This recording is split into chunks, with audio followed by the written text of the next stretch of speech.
देर से ही सही सासू जी मेरी कदर तो जानी। पुरानी बात है, लगभग 60 के दशक की। कविता जी शादी करके ससुराल आई और बहुत ही बड़े संयुक्त परिवार से थी। उनकी उम्र अभी 18 के भी नहीं हुआ था कि उनके घर वाले उनकी शादी कर दी। कविता जी के अच्छे परिवार से थी, जो कि अपने मायके में हंसती फुदकती थी, लेकिन ससुराल में बड़े नियमों और कानून और अनुशासन की बेड़ियों में जकड़ दिया गया था। उस समय वह अपनी बीए की पढ़ाई कर रही थी।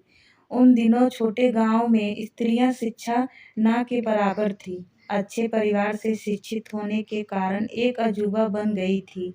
गांव के लोग तरह तरह के बात बना रहे थे।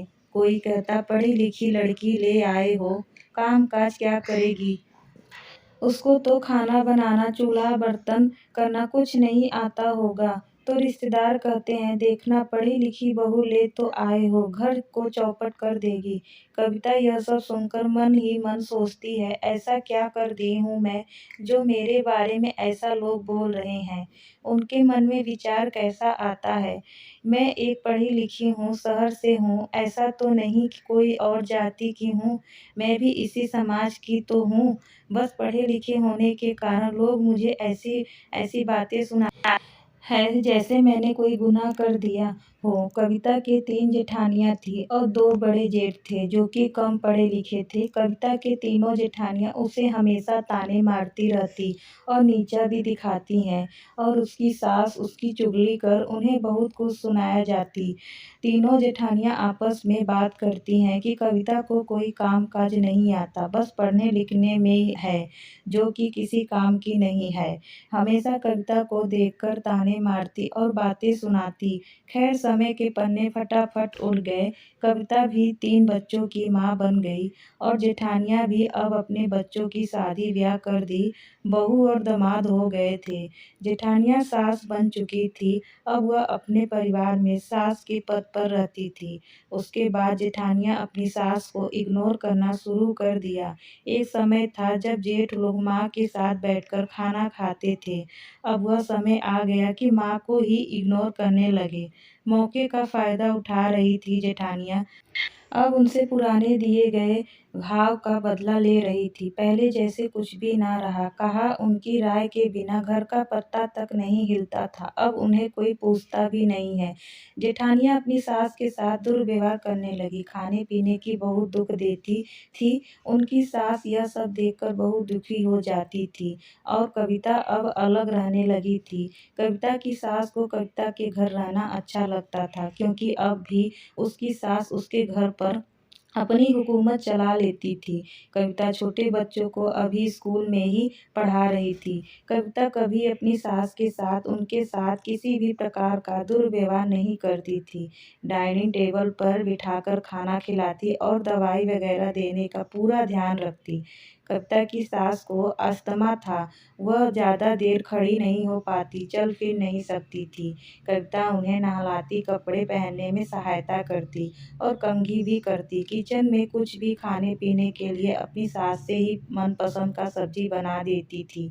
दही खाना उन्हें मना था, किंतु मांगती, ना देने पर नाराज हो जाती। कविता उन्हें समझाती कि अम्मा जी दही खाने की आपकी खांसी बढ़ जाती है, लेकिन वह मानती ही नहीं थी। जब रात को खांसी आती तब कविता उठकर उनके पीठ पर हाथ फिर आती, पानी लाती और दवा दे देती। कविता नौकरी भी कर रही थी तो उसे सुबह जल्दी उठना पड़ता था। सारा दिन वह घर के काम में रह जाती थी।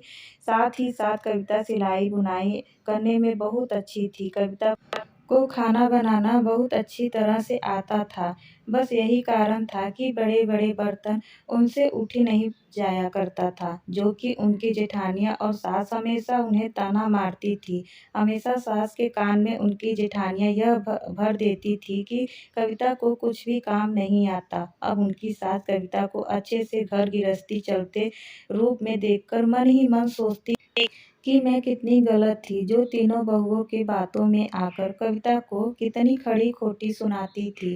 कभी कभी कविता को ज़्यादा थकान परेशान देखकर उसकी सास बोलती थी, दुल्हन मुझे तुम्हारी परेशानी अच्छी नहीं जाती, तुम बहुत काम करती हो, मैं तो इस बीमारी के मारे चल फिर नहीं सकती, नहीं तो मैं तुम्हारी बहुत मदद कर देती।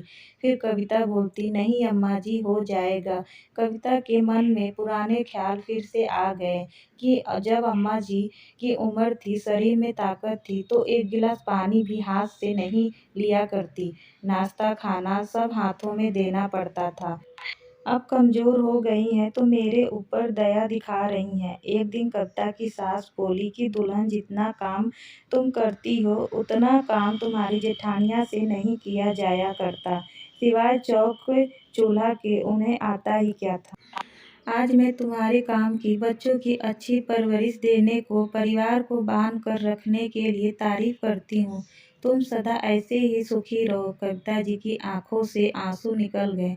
कविता ने अपनी सास को गले लगाकर बोली, अम्मा जी मैं जीवन भर आपके मुंह से यही सुनना चाहती थी। बस मुझे और कुछ नहीं चाहिए। आपको संतुष्ट और आपका आशीर्वाद ही मेरे लिए काफ़ी है। देर से सही आपने मेरी कदर तो जानी, और मुझे क्या चाहिए। तो दोस्तों उम्मीद करती हूँ आपको यह स्टोरी अच्छी लगी हो तो चैनल को सब्सक्राइब, वीडियो को लाइक और शेयर करना ना भूलें। धन्यवाद।